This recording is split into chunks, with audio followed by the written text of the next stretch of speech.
आप लोगों के बहुत ही सारे कमेंट आए कि भगवान बुद्धा के जीवन के बारे में बताइए कि वो कैसे बुद्ध बने। दरअसल भगवान बुद्ध एक छोटे से राज्य के राजकुमार थे और जन्म से ही उनका नाम बुद्ध नहीं था। बुद्ध का मतलब होता है एनलाइटन होना। बुद्ध ने जिसे नाम दिया निर्वाण की प्राप्ति। असल में उनका नाम था गौतम सिद्धार्थ। तो हुआ ये कि जब गौतम बुद्ध पैदा हुए तो किसी महान योगी ने उनके बारे में भविष्यवाणी की कि यह बच्चा बड़े होकर या तो महान राजा बनेगा या फिर एक महान संत बन जाएंगे।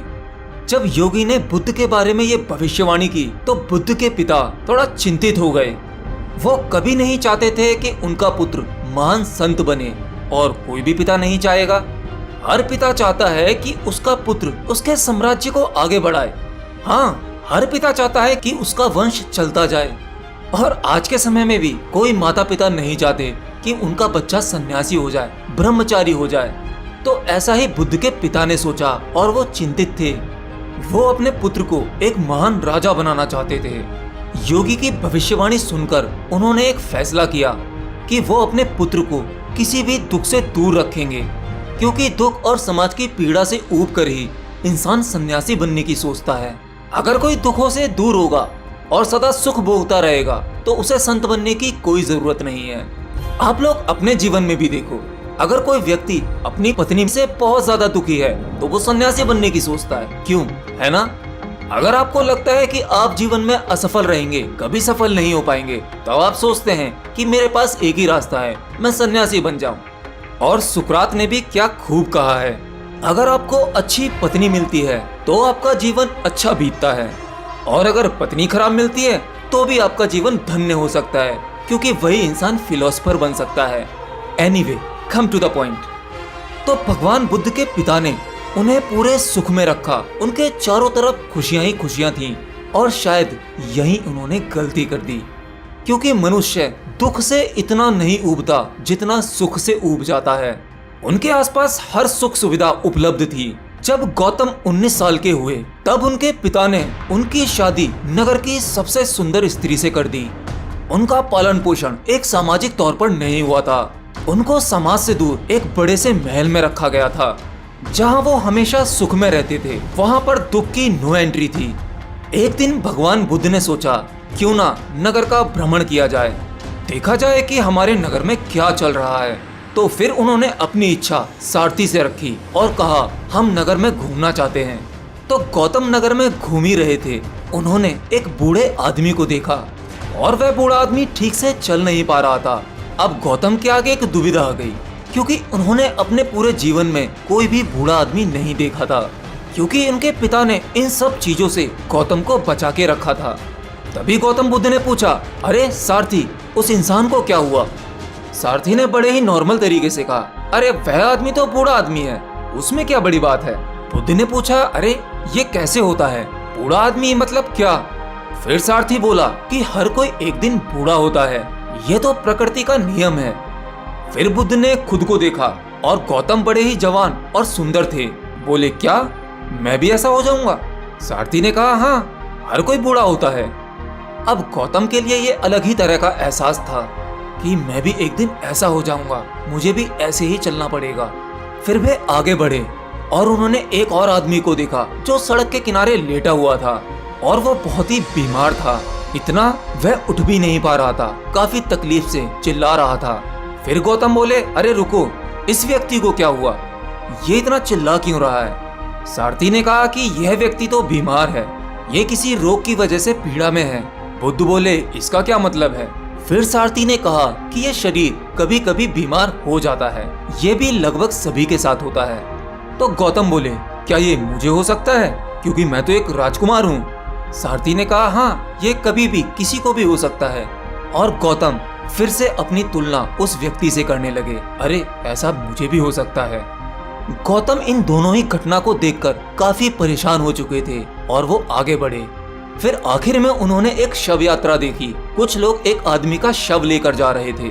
अब बुद्ध ने बोला, इस आदमी को क्या हुआ जो लेटा हुआ है, जिसे 4 आदमी अपने कंधे पर उठाकर ले जा रहे हैं? सारथी ने कहा कि यह व्यक्ति तो मर गया है। फिर गौतम बोले, ये मरना क्या होता है, इसका क्या मतलब होता है? सारथी ने कहा कि ये सबको होता है, इससे कोई नहीं बच सकता, एक दिन सबको मरना ही पड़ता है। फिर गौतम बोले कि मैं क्या कर रहा हूँ, खाना सुख भोगना सारी बेकार की चीजें। अब गौतम के अंदर एक प्रकार की उथल पुथल मच चुकी थी। एक राजकुमार होना, इतना बड़ा महल होना, हर तरह का सुख भोगना, ये सब कुछ ही सेकंड्स में उनके अंदर बिखर गया, सब मट्टी हो गया। और वो सोचने लगे इन सब का क्या मतलब है, ये शरीर है, एक दिन बूढ़ा हो जाएगा, ये बीमार पड़ सकता है और ये पक्का एक दिन मर जाएगा। गौतम बुद्ध के एक बच्चा हो चुका था जिसका नाम राहुल था। उन्होंने अपनी प्यारी पत्नी और सुंदर बच्चे की तरफ देखा। वो एकदम से उन दोनों को छोड़ नहीं पाए। वो अपने भीतर ही भीतर संघर्ष करते रहे। संघर्ष करते करते तकरीबन 1.25 साल गुजर चुका था। अब सिद्धार्थ का पुत्र तकरीबन 1.5 साल का हो चुका था, लेकिन अब गौतम अपने आप को नहीं रोक पाए और फिर आधी रात को एक चोर की तरह बिना किसी को सूचना दिए वो महल से बाहर निकले और उन्होंने सब कुछ त्याग दिया। अब वो खोज में निकल चुके थे कि आखिर जीवन का सत्य क्या है। वो एक मठ से दूसरे मठ घूमते रहे। जिसने जिस गुरु के बारे में बताया, गौतम सिद्धार्थ वहीं गए।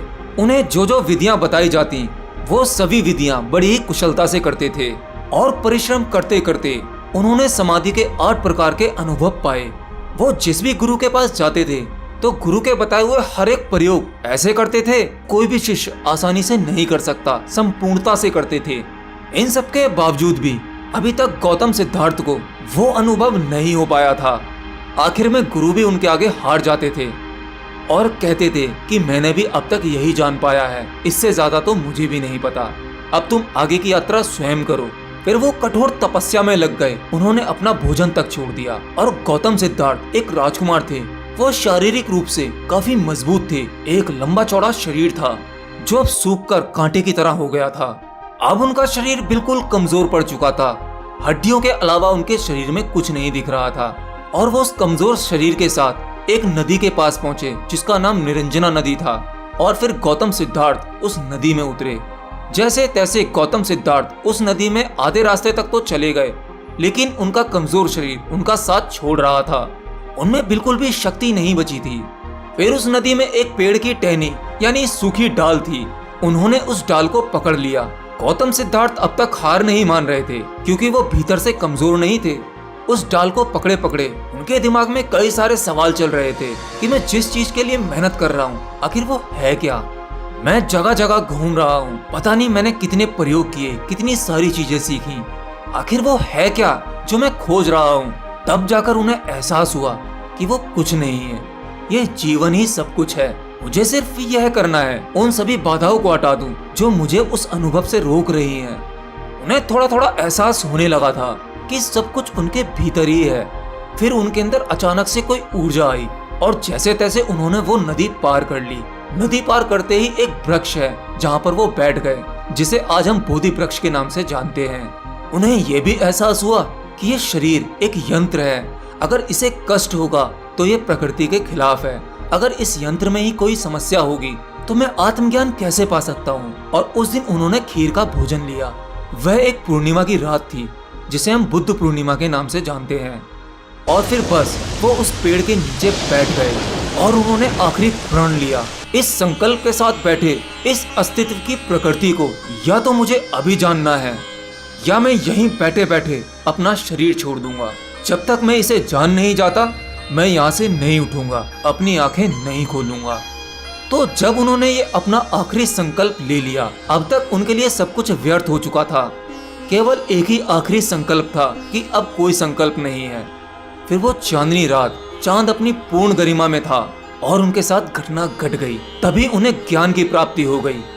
उनके भीतर एक कमल खिल गया और उन्होंने अपने ही भीतर सब देख लिया, सब जान लिया जो वो जानना चाहते थे, जिसके लिए उनसे इतने बड़े बड़े त्याग हो गए थे। ज्ञान प्राप्त होने के बाद अब गौतम सिद्धार्थ नहीं रहे थे, अब वो बुद्ध हो गए थे। और अपने इस अनुभव को लेकर वो उठे और चल पड़े। तभी उन्होंने अपने उन साथियों को देखा जो उनके साथ खोज में निकले थे। तकरीबन 5 शिष्य उनके साथ थे। उन सबने बुद्ध को देखा। उनके चेहरे पर एक अलग ही तेज था। देख पा रहे थे कि अब गौतम बुद्ध कुछ अलग ही तरह के दिख रहे हैं। उनके चेहरे पे कुछ अलग ही चमक है। तो इस तरह से गौतम सिद्धार्थ बने गौतम बुद्ध। वैसे भगवान बुद्ध के जीवन से संबंधित बहुत प्यारी प्यारी घटनाएं हैं। अगर आप लोग चाहोगे तो उन सभी घटनाओं को एक एक करके मैं अपनी वीडियो के जरिए आप लोगों को बताता रहूंगा। आप मुझे कमेंट बॉक्स में अपनी राय बता सकते हैं। तो हो सकता है कि ये कहानी आपने एक बार जरूर सुनी होगी कि भगवान बुद्ध को ज्ञान की प्राप्ति कैसे हुई, लेकिन फिर भी मेरे मुंह से मेरी वॉइस में ये वीडियो कैसा लगा मुझे बताना जरूर कमेंट बॉक्स में। तो मिलते हैं किसी अगली वीडियो में नई जानकारी के साथ। तब तक के लिए बाय बाय।